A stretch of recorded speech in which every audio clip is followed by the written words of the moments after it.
अब कंसोलिडेशन की तरफ आगे बढ़ रहे हैं। अभी रुझान की बात कर रहा हूं। अब धीरे धीरे जैसे ईवीएम खुलनी शुरू होंगी तब आंकड़े बेहतर तरीके से सामने आने शुरू होंगे, लेकिन लगातार रिपोर्ट आ रही है, लगातार जानकारियां आ रही हैं जम्मू कश्मीर से भी और हरियाणा के अलग अलग हिस्सों से, अलग अलग हलकों से। 90 सीटें हरियाणा में और 90 जम्मू कश्मीर में। हालांकि जम्मू कश्मीर में कुल 114 सीटें हैं। बची हुई जो सीटें हैं वो पीओके में जाती हैं। 90 सीटों के लिए यहां पर चुनाव हुए हैं और लगातार दिख रहा है इस वक्त कि टक्कर जम्मू कश्मीर में इस वक्त बीजेपी और कांग्रेस एनसी गठबंधन के बीच बनी हुई है। राजीव, जो बार बार आप 114 का जिक्र करते हैं, पीओके का जिक्र करते हैं, मुझे लगता है आप लोगों को ये याद दिला रहे हैं कि लोकसभा चुनाव में बीजेपी ने जो वादा किया था वो पूरा अभी तक हुआ नहीं है। भूपेंद्र सिंह हुड्डा के घर के बाहर समर्थकों की बहुत ज्यादा भीड़ है। कनिका कटियार वहां पर मौजूद हैं क्योंकि मिठाइयां सुबह से बंटने लगी हैं। कनिका, अभी समर्थक क्या कह रहे हैं, माहौल क्या है?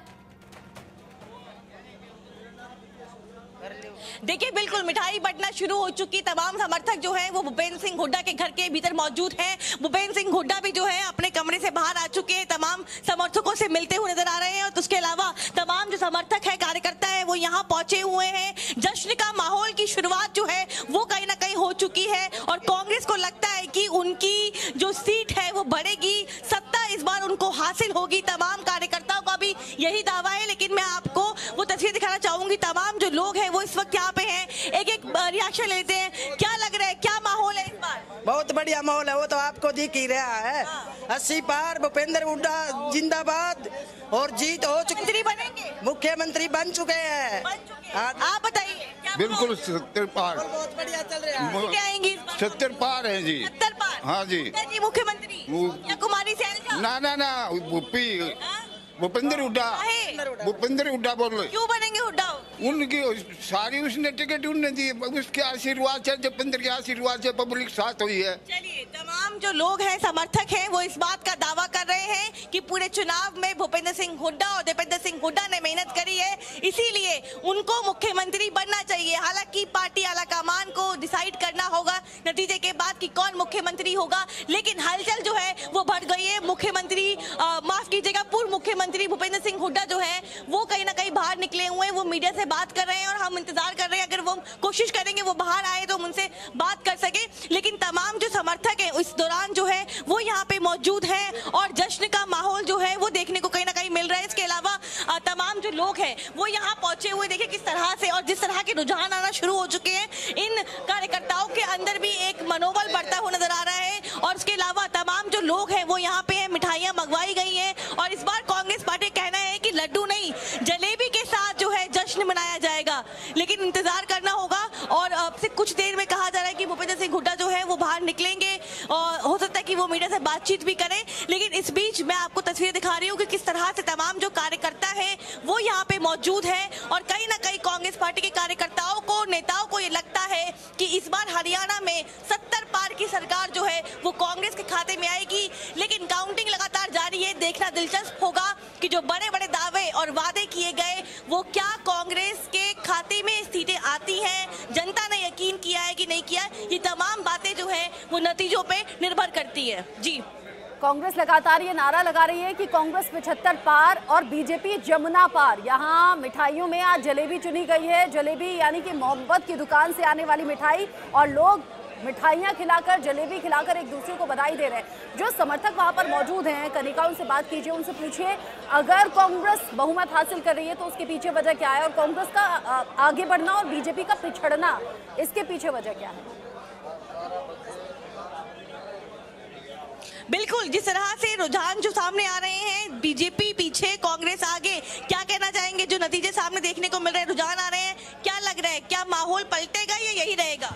माहौल पलट गया। एक तरफा कांग्रेस सरकार आने लग रही है, चौधरी भूपेंद्र सिंह हुड्डा सीएम बनने जा रहे हैं। अच्छा। भारी मतों से सीएम बनने जा रहे हैं। कुमारी सैलजा हमारी नेता, सीनियर लीडर है, पर लेकिन सीएम भूपेंद्र सिंह हुड्डा बनने जा रहे हैं। क्या दीपेंद्र हुड्डा के भी कोई चांसेस लग रहे हैं मुख्यमंत्री बनने के लिए? दीपेंद्र हुड्डा के चांस क्यों नहीं लगेंगे। दीपेंद्र हुड्डा सिंह ने पूरे हरियाणा की जनता को अपने दिल में बसा के रखा हुआ है, और अगर वो सीएम बनते हैं तो देखो जी बहुत बढ़िया काम हो जाएगा। और ये लेकिन चौधरी भूपेंद्र सिंह हुड्डा उनके पिता हैं, उनके संस्कार हैं उनके अंदर। इस तरह के रुझान आ रहे हैं, आप लोग बड़ा ठंडा होकर बैठे हुए हैं, शांत होकर बैठे हुए हैं, लग नहीं रहा कि आप लोग खुशी मना रहे हैं, खुश हैं। मना रहे हैं, अभी ढोल नगाड़ों से आप देखना जश्न मनाया जाएगा, बहुत जबरदस्त जश्न मनाया जाएगा। काउंटिंग अगर हरियाणा के लोग जश्न मनाने पे अगर उतर जाए ना तो पूरे इंडिया के अंदर जश्न मनाया जाएगा, ऐसे दिखेगा आपको। लेकिन ये इसलिए शांत बैठे हैं कि हरियाणा की जनता ये ना सोचे कि जीत के नशे में ये पागल हो गए हैं। तो इसलिए हम बड़े शांति से अपने जो चौधरी भूपेंद्र सिंह हुड्डा को एक सिंहासन पर बिठा करके और उसके बाद जो है सिंहासन पर बिठाने की तैयारी तमाम कार्यकर्ता कर रहे हैं, दावे कर रहे हैं बड़े बड़े। क्या माहौल, जिस तरह के रुझान आ रहे हैं, कांग्रेस आगे बीजेपी पीछे चल रही है, क्या ऐसा ही माहौल रहेगा या पलटेगा मामला? नहीं मैडम जी, 85 सीटें आएंगी। 85 सीटें आएंगी? 85 सीटें आएंगी। कभी देवीलाल के राज में आई थी 85 सीटें, अब भूपेंद्र सिंह हुड्डा के राज में 85 सीट आएंगी। ये रिकॉर्ड टूटेगा अब की बार। जलेबी खा के कहीं ना कहीं सेलिब्रेशन करेंगे, लड्डू खा के सेलिब्रेशन? अभी तो शुरुआती रुझान है, देखिए मैडम कैसे आंधी में तब्दील हो गई है। जो 75 पार का उनका नारा था 2019 का, उसको क्रॉस करके हुड्डा साहब मुख्यमंत्री बनने जा रहे हैं। कह रहे हैं कि हैट्रिक लगाएंगे। उसको कुछ पता ही नहीं होता, वो किस लायक है ही नहीं। वो उसको बोलता कुछ होता कुछ, वो कुछ नहीं है। कार्यकर्ता है, हालांकि कार्यकर्ता है, इनका जाहिर तौर पे ये कहना और दावे करना लाजमी बात है, लेकिन जिस तरह के रुझान आप दिखा रही हैं, आप बता रहे हैं और देख रहे हैं कि कांग्रेस आगे है, लेकिन अभी कार्यकर्ता जोश में है, कार्यकर्ता जोश में है और उनके बातों से समझ में आ रहा है कि वो ये मान चुके हैं कि अब तो जो आगे का वक्त है वो केवल गोहाना के मर्दाना जलेब खाने का वक्त है, मुंह मीठा करने का वक्त है। मैं अजय जांडियाल का रुख कर लेता हूं क्योंकि काउंटिंग इस वक्त जम्मू कश्मीर में भी चल रही है। अजय, 370 के बाद का ये पहला चुनाव, विधानसभा चुनाव है, जो अभी रुझान आ रहे हैं, शायद अब उम्मीद मैं कर सकता हूं आप कंफर्म करेंगे, क्या ईवीएम खुलनी शुरू हो गई है, क्या चल रहा है?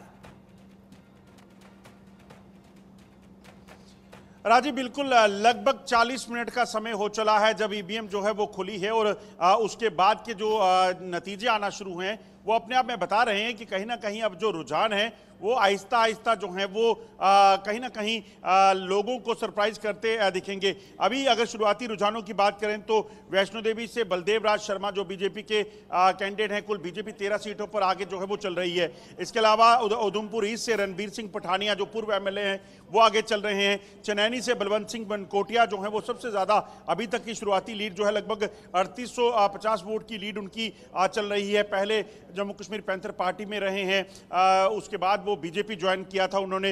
विजयपुर से चंद्र प्रकाश गंगा जो पूर्व मंत्री हैं वो 410 वोट की लीड पर हैं। बिश्नाथ से राजीव कुमार जो कि 766 वोट की लीड पर हैं, डॉक्टर हैं और उन्होंने रिटायरमेंट लेकर जो है वो बीजेपी ज्वाइन की थी। गारूराम भगत जो है वो 2000 वोट से सुचेतगढ़ कॉन्स्टिट्यूंसी से आगे चल रहे हैं। डॉक्टर नरेंद्र सिंह रैना जो कि नेशनल सेक्रेटरी हैं बीजेपी के, वो चुनाव मैदान में हैं। वो आपको बता दूं लगभग 1275 वोट से आगे चल रहे हैं।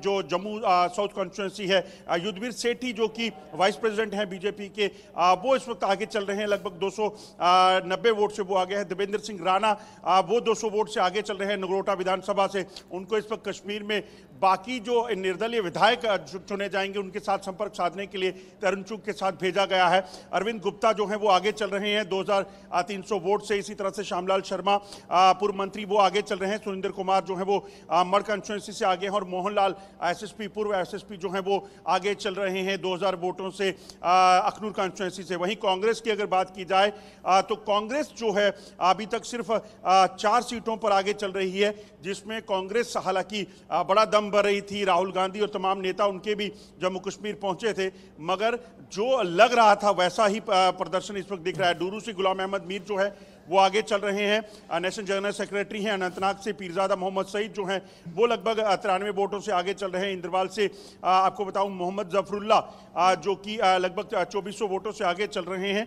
और सुरनकोट से शाहनवाज हुसैन, मोहम्मद शाहनवाज हुसैन जो हैं वो हमें बता कांग्रेस के रहे आगे हैं चल कि रहे कौन आगे है कौन पीछे है। और अब 40 मिनट हो गए हैं ईवीएम खुले हुए। अब अलग अलग राउंड की ईवीएम जैसे जैसे खुलती जाएगी वैसे वैसे तस्वीर और ज्यादा क्लियर होती जाएगी। अजय आप रहिए हमारे साथ में। ले जम्मू कश्मीर, जहां पर 29 सीटों पर बीजेपी बढ़त बनाए हुए, कांग्रेस 15 पर और एनसी 30 पर।